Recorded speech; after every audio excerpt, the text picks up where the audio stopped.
All right, buddy. You're looking at Katy Purry, the dopamine coon kitty. This is the Katy Chronicles. I got this really cool Nat Geo. Been reading about it. I decided I would do an extra one of these today because I came across this really cool section about how to speak cat. And if you've got cats, this is going to be a good one for you.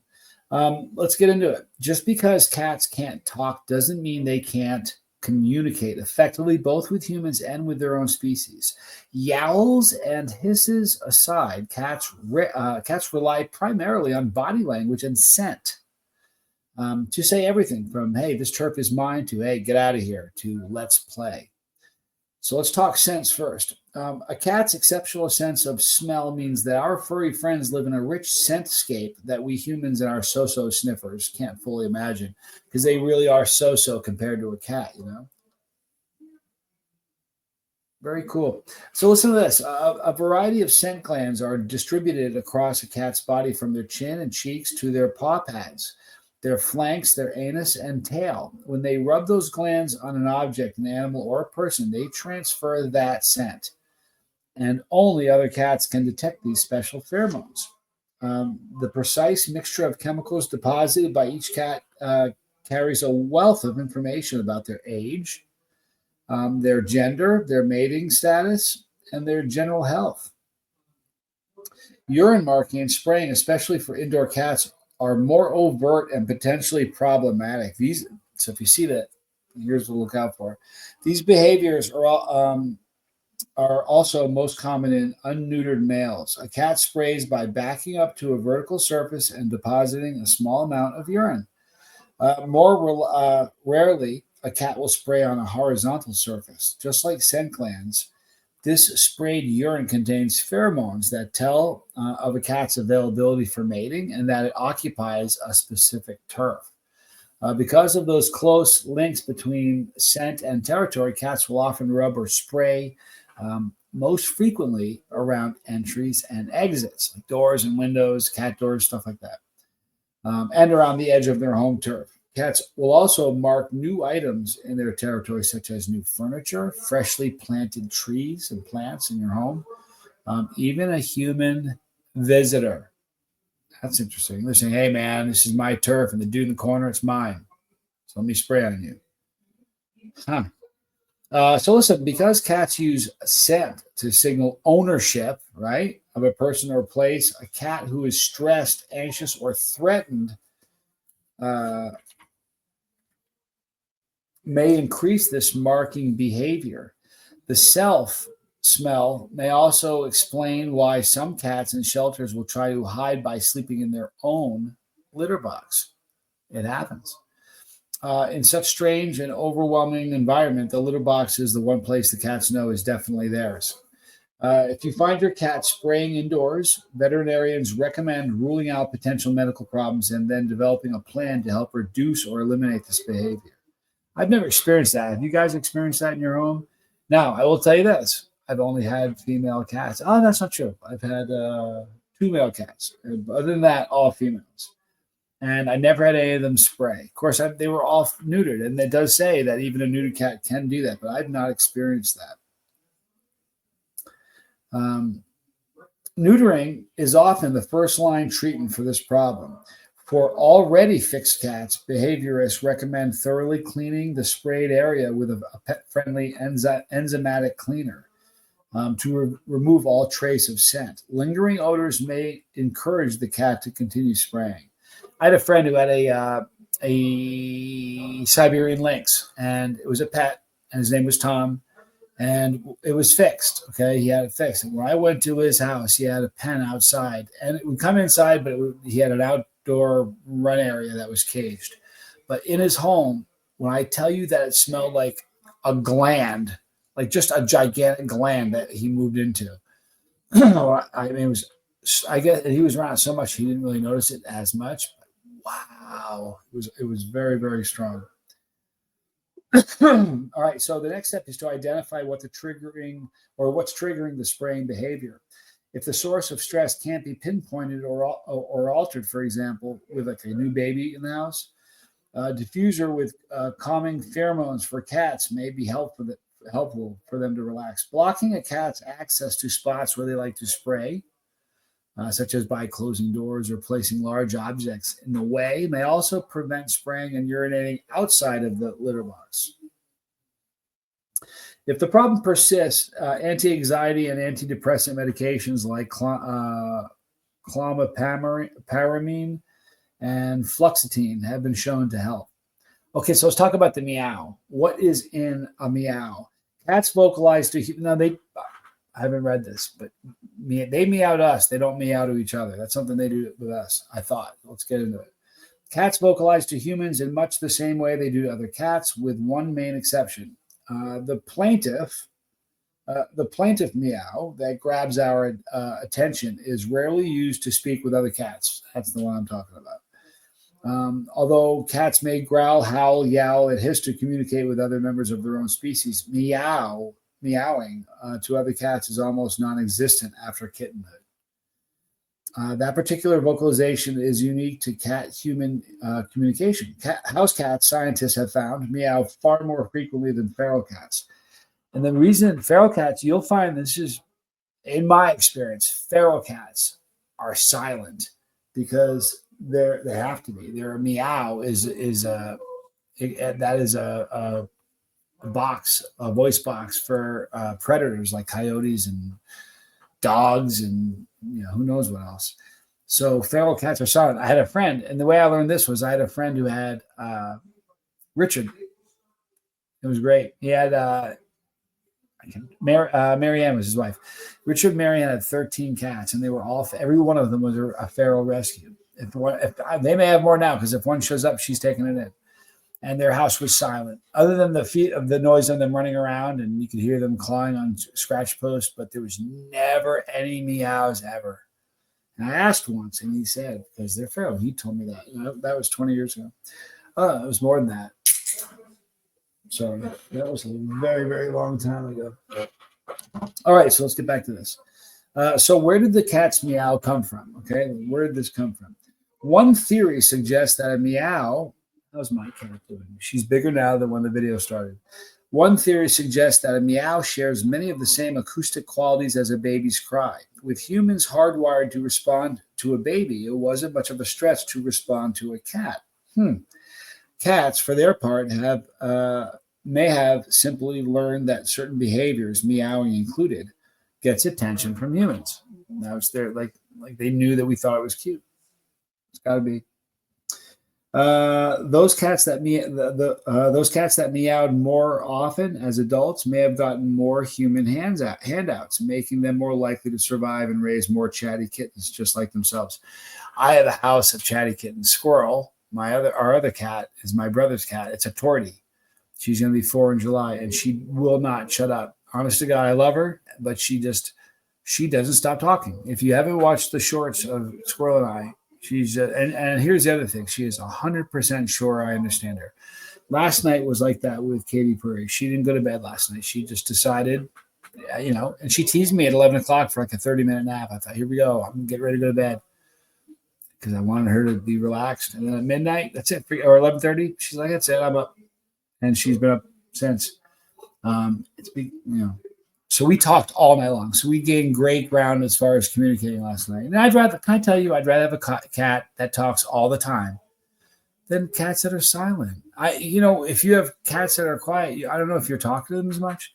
I talk to my cats constantly. This isn't just for shorts and videos. I swear it's not. I talk to my cats constantly. As a result, if you have a plant and you talk to your plant a lot, I swear you will be, in time, you'll feel like you have a relationship with that plant.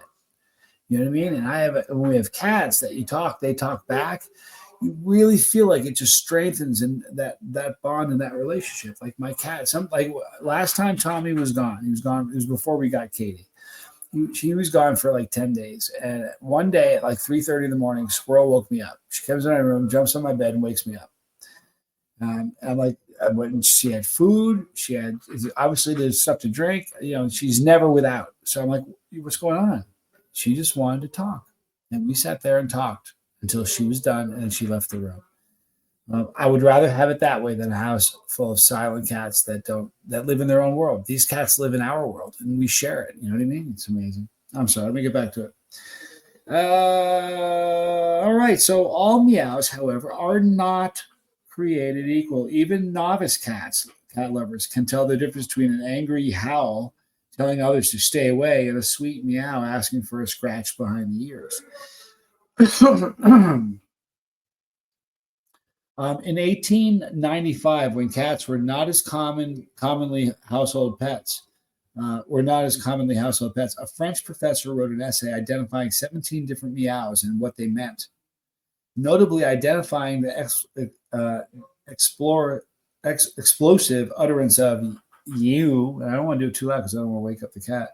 As a howl of rage. A cat's vocalizations don't qualify as true language because cats don't know the meaning of their own meows. What they do know is that a meow will cause humans to pay attention to their demands, and more often than not, they'll get what a kitty is looking for, and that's the truth of it. They do what works. Even infants know that. Babies, when they cry, their mom shows up. You know what I mean? It's just how it works. It's amazing, but they're super smart. I'm telling you. Studies have found that humans can learn the subtle difference between a kitty meowing because it's hungry, scared, playful, or even just bored. And humans do best when interpreting the vocalization of their own cats compared to with the vocalizations of cats they have just met. Research also suggests that cats learn to make these different meows at different times based on how humans respond to their cries. Swedish scientists have analyzed cat meows with the same methods used for human dialects. Listen to this. 10,000 years of domestication have given cats plenty of opportunities to figure out exactly how to push our buttons as well as convince us to do what they want. They're the smartest creatures. Honestly, they rule the house. They don't, even little cats, they don't speak our language, and they can get adults that can have it. I mean, here we are talking, making videos. And she has a channel. They're geniuses. They really, really are. All right. So whatever it is that your cats are trying to tell you, talking back to your four-legged companions will make them even chattier. Experts recommend speaking to your kitty in a soft and calm voice, as cats are sensitive to vocal tone, even if they don't know exactly what you're saying. I'm telling you, my cats do. Watch out my videos. I swear to you. The other day, I said something that they weren't being nice to each other. So I said to Squirrel, "Your sisters, you gotta be nice, okay?" She made a sound that she's never made before, and it sounded a lot like "K." I showed Tommy. I'm like, "You ever heard a squirrel make this sound before? Ever?" She's saying, "Okay." I said, "I know that, but have you ever heard her say?" She goes, "Nope, that's a new one." That cat, I'm telling you. Anyway, let me get back to it. One thing that cats do likely recognize would, of course, be their own names. If they don't come when called, and most do not, mine does. It could be a Maine Coon thing. It's because they're deliberately ignoring you and not because they don't know that you're calling them. Some cat lovers say that the shake of a treat bag or a crinkly toy is a more reliable way to get a cat's attention. That's a fact. All right. So, and you know what? They communicate. Oh, you know what? Here we go. Scent, however, effective, can't communicate everything. For conveying much of what else they have to say, cats use body language. One of the most expressive parts of a cat's body is her tail. I'm glad they said her because my cats are her. All of our cats here in this house are hers. Look how cute she's been. You see the cuteness? But it's a great cat. Learning how to read a cat's body language can help us help us be better companions to our favorite felines. An upright tail, often with a tip curved to one side, means cats are feeling relaxed and friendly. Similar to dogs, scared cats will hold their tails down close to the ground or between their legs, slinking away and retreat with their legs crouched and abdomen close to the ground, like they're stalking almost. A fearful kitty will make her first stand on end, known as piloerection, and arch her back, the Halloween pose, and look as big as possible. A slowly swishing tail can mean a cat is feeling curious or playful, but a lashing or whipping tail means the cat's feeling fearful or aggressive. Now, one thing All that said, and we'll stop there. All that said, I will tell you this, and this is coming from a guy who's owned cats his whole life. I have seen cats that from time to time will hold their tail up in the air. This cat holds her tail up in the air like I've never seen anything like it. She just walks around with her tail straight up in the air. She really does, like no other cat I've ever seen. So I'm not sure that the tail, and I will tell you this. The other day we made a video where I left, and she looked for me, she looked around real quick and looked concerned. When after a few minutes, she got very low to the ground and moved to the center of the room and she looked uncomfortable and nervous, but her tail was down flat, not underneath her, like between her legs, but it was behind her, but flat to the ground. And she was, when cats when they stalk prey, how they're low to the ground, their arms don't move. They just no movement. They just glide. That's what she was doing.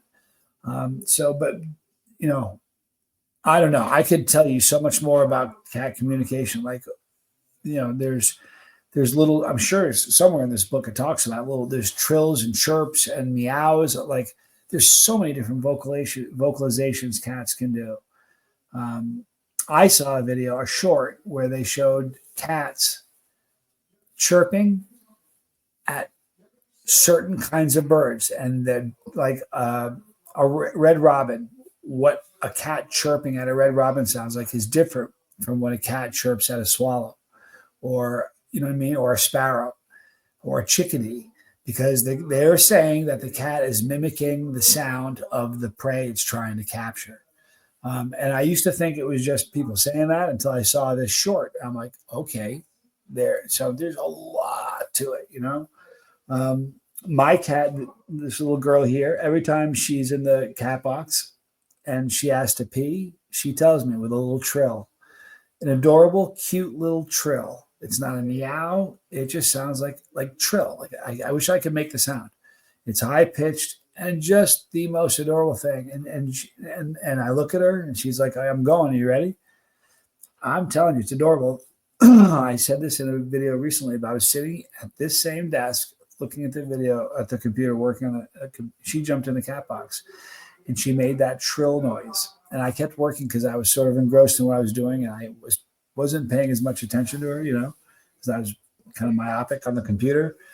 And I realized that there was a pause and she wasn't going and there was no noise. So I turned back and looked at her, and she looked at me like, okay, just want to make sure you knew I was going. And then she proceeded to pee.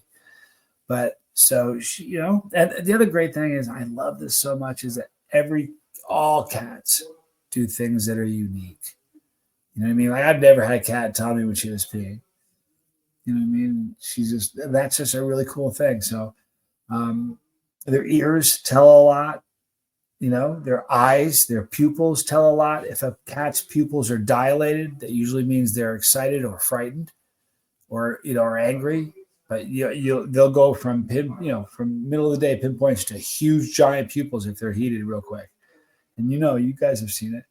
Ears, if their ears go back, they're concerned or scared, or sometimes they're just listening for stuff. But if they're going back and they're not listening, that's a scared cat. Frightened, you've heard the growl, like, oh, listen. The hiss is not an angry cat. You guys have to understand that. When they go, I didn't want her to wake up. When they make that hissing sound like that, that's not an angry cat. That is a frightened cat. That is a scared cat, an anxious cat. But that's not an angry cat. Angry cats growl, but this cat's, and they can poof it they do that. The reason they poof themselves out and do the Halloween pose is absolutely to make themselves look more imposing and bigger and scary looking. Isn't just to be bigger. They know that it's a dramatic change in appearance from when they're calm and relaxed and their fur is normal. So they're trying to appear angry. It isn't just trying to appear bigger. That cat is when the cat assumes the Halloween pose, where their back is arched, their feet get closer together, and their tail gets fat, poofy tail. They're trying to look angry. They're trying to look threatening, and that is the purpose of that. It isn't merely to. In fact, looking big might even be a secondary thing, in my opinion. I think the greater reason for that is to look threatening. so action isn't necessary, and they'll whatever's making them feel that way will run away. That's just my take. That's kind of it for communication. Well, and everybody knows, like when she gets like when your cat's in a loving mood, the little noises she makes or he makes, that's unique to that emotion. Like it said that what we just read, that tone is everything. It's a lot of things. It is a lot of things. I can go, oh, you're cutie. I'm gonna make a throw rug out of you. And I could say something like that. As long as the tone is good, she's gonna be happy. You could scream at her, I love you. You're the greatest cat in the world. And if you're yelling it, you're going to frighten her. So tone is everything. But I'm telling you, can I tell you something interesting? They do know words, a lot of words. For instance, squirrel knows the word. I'm not even going to say it because she's starting to figure it out. Treats. Okay. If you say that word in front of squirrel, she knows she's getting one, and she'll head to the pantry where we keep them. Okay. Yesterday, I was in the kitchen with Tommy. Look at how cute that is. He's stretching. Oh, so cute. So we were in the kitchen yesterday.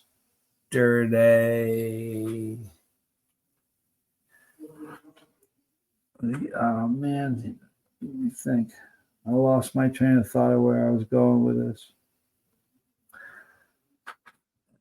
Frustrating because I lost it. I don't know where I was going with that, but I was going to tell you something about Tommy and the cat in the kitchen. Something was unique.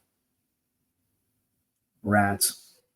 I will go in and find it, and I'll comment in the thread in the comments though. But there's tons of ways that cats communicate with us. And the more you know your cat, you're going to pick up on things. Oh, I know what I was going to say. Thank God I remembered. It would have been so frustrating. We were in the kitchen either yesterday or the day before, and he said, I can't say the word anymore because she knows what it is, meaning treats. And I said, what?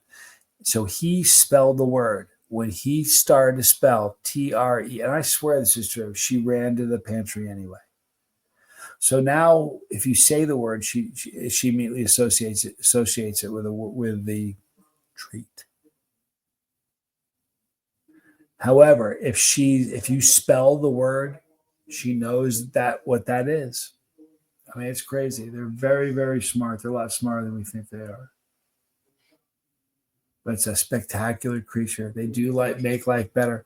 All right, we'll read some more. I love your comments. Please subscribe to Katy's channel if you haven't yet. Please do. Like the videos. Leave a comment. And we're going to learn more about cats as we go. I'm not going to move the basket because I don't want to wake her. Let's do this. How about that? That right there is your 5-month-old Maine Coon kitten sleeping. She's growing. She's bigger now than when the video started. But thank you for watching. That's Katy Purry, the dopamine Coon cat. And I'm just her human. Thanks for watching. We'll catch you tomorrow.